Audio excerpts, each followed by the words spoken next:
the thing that has helped the most in all regards has been finding myself, like putting myself, I guess, talking myself into corners around those limiting beliefs. Oh, well, I don't know if I can follow this diet. Well, why not? Why not? What are you specifically afraid is going to happen? What does that look like? Paint that scenario, walk me through it.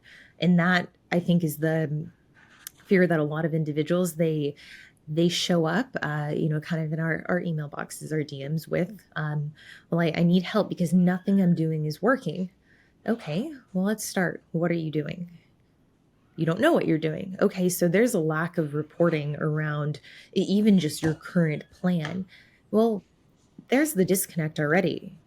How can something not work if you're not following anything consistently? Or on for the other avatar is, okay, well, I've tried this and this. Okay, well, how long have you tried those diets? How long have you tried those approaches? For 4 days? Okay, and it didn't work. Well, what does didn't work even mean? Does that mean you didn't lose the 7 pounds that have been just driving you insane the last 3 months? Because that was never going to happen. Like that was just unrealistic from the jump. Now, when we really start diving into what it looks like for these individuals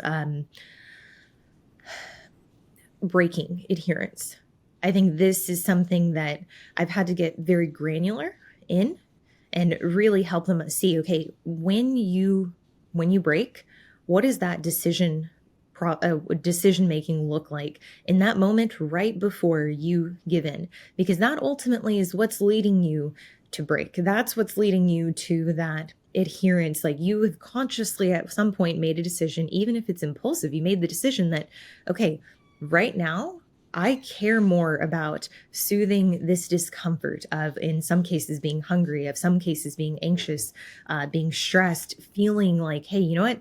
I can't control whether or not I succeed in these fat loss efforts, but I know how to take away the feeling of being out of control. It's by self-sabotaging. It's by ruining what's happening right now. If I just binge, well, then I already know what the outcome's going to be. I'm going to weigh more tomorrow. I'm going to check in with my coach and they're going to say they need me to be adherent. I've set out the next course of, the next several days, the next week.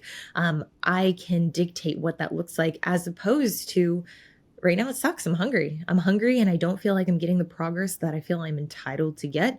So I just have to sit with this indefinitely. I just have to wait until this feeling changes.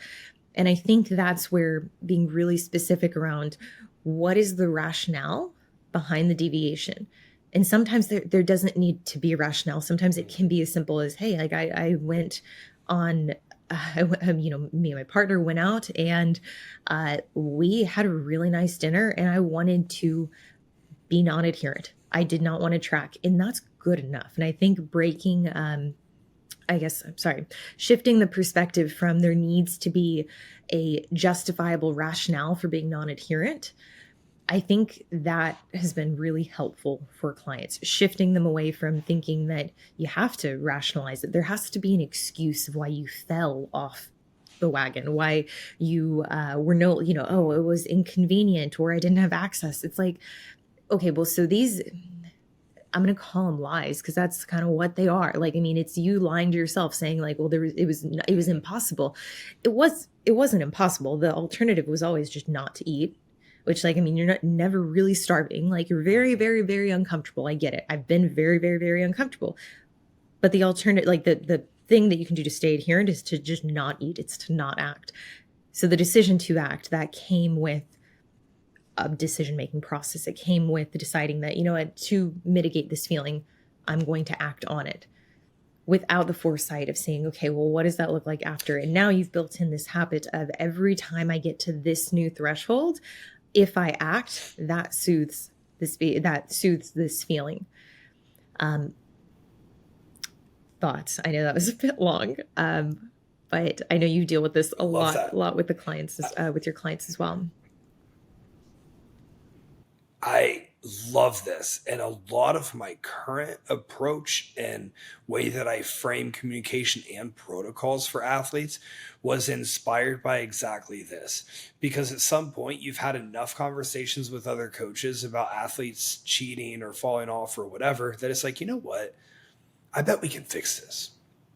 So, the only reason that you cheat on your diet is to get the dopamine high. There's no other reason. There's no other reason. You cheat on your diet because you now have a low dopamine baseline from dieting and you want to achieve dopamine. Dopamine is going to get whatever it wants. This is why porn addiction and video game addiction, cocaine addiction, Adderall addiction, these are why these things are so brutal to break. We, as bodybuilders or fitness enthusiasts chasing physiques, make food sacrifices. Every single one of us. And a huge problem I had is when people are like, stop treating yourself like a dog, like a food's not a treat, a food's not a treat. Quite literally, read page 1 of, hey, how does your brain work? How do neurotransmitters work? Page 1 of the dopamine section will talk about how food is absolutely an insider of dopamine.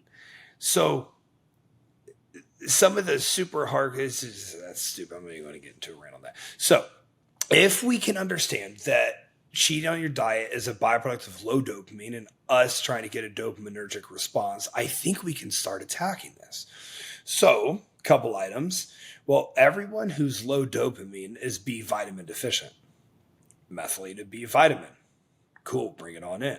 Make sure that